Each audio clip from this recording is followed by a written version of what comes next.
come back. Thank you, Mr. Chairman. I just want to echo some of the points that Councillor Moore made, someone who I think, as he said earlier, has got 40 years of experience in planning, and I don't think there's anyone in this chamber who's got more experience than Nigel when it comes to planning matters. Indeed, I think we're very lucky to have someone like him leading on what is a very complex issue for us, and we should be very grateful for his words of wisdom on this. And I'm sure he's got far more experience. The key issue is that there has been a huge amount of scaremongering on this from political parties who care little actually for those protesters that sit at the back and are more interested in trying to carve out a niche position for their own politics in their own backyard.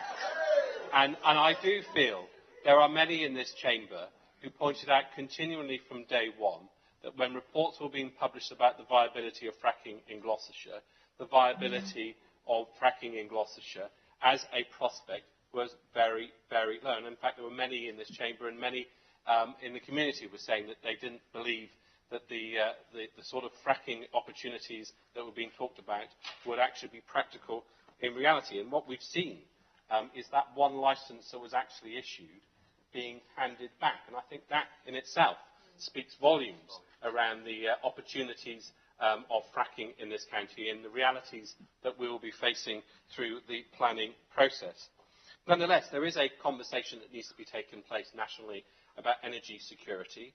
That is a very serious conversation that needs to be taken as a nation, and something that we need as a council to be very aware of, because we do not want to be the politicians that see our generation seeing blackouts because of a lack of energy security in this nation. That's a real issue. That is a genuine real issue, and there will be voters and local residents who will not thank us if the decisions that we take over the next couple of years, whether it be on fracking, whether it be on nuclear, mean that that energy security is put at risk. But the fundamental other issue that we need to address today is the responsibility of this authority when it comes to planning. And I think Nigel summed it up very well. This is far too premature a motion to be bringing into this council. We have a plan that is out for consultation. There will be responses from individual district councils, from parish councils, from individual groups as part of that consultation process. We then will have to make a decision as a council and as a planning authority with regards to the adoption of a minerals plan, which will form the basis of any future applications that may or may not arise on this particular topic. And that plan has to be robust enough to withstand any onslaught that may be brought against this county from anyone seeking, if there are opportunities for fracking in the future. And as to that last statement, let's be absolutely clear that this council cannot, in principle alone, sit back and say that it is against fracking, because it has to have in its place a clear understanding of the planning obligations as set out in the National Planning Policy Framework, and set out a case for which it can judge all future planning applications. So even if there are members of this council that sit here today and vote for this, and there are members of the public that walk out of here thinking that there are members of this council that have signed up to this, as has been quite rightly pointed out by the monitoring officer, when it comes to the actual planning paper coming to this council, coming to planning, those people will have to have a completely open mind as to whether or not that those policies are acceptable, making that final statement null and void, which goes back to my original point, that this is basically a motion which is about political scaremongering.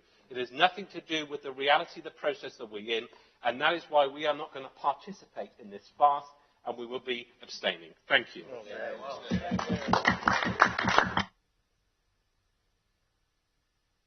Well, I hadn't seen that Mark wanted to speak, and there were no others, but unfortunately it's provoked at least two. So, Bernie, do you want to? You're all right, Joe. Can I first of all say that I think the way you've just referred to the members of the public, Mark, who have made the effort to come here today, we don't get many members of the public, but to sort of patronise them like that, I think is totally unacceptable. So.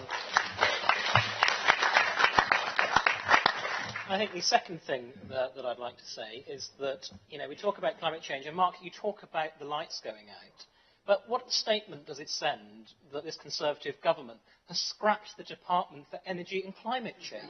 Surely we need a department looking at this. How are we going to meet the challenges of the future, Mark? So I think we need to get real about this. We need to be looking at more sustainable ways of creating power. We all know there's a challenge, and I'm not as sceptical perhaps as some of my colleagues about fracking, but actually we do need a serious discussion about how we power our county, how we power our country. And we need to be looking at all options and, if possible, making sure that they are renewable.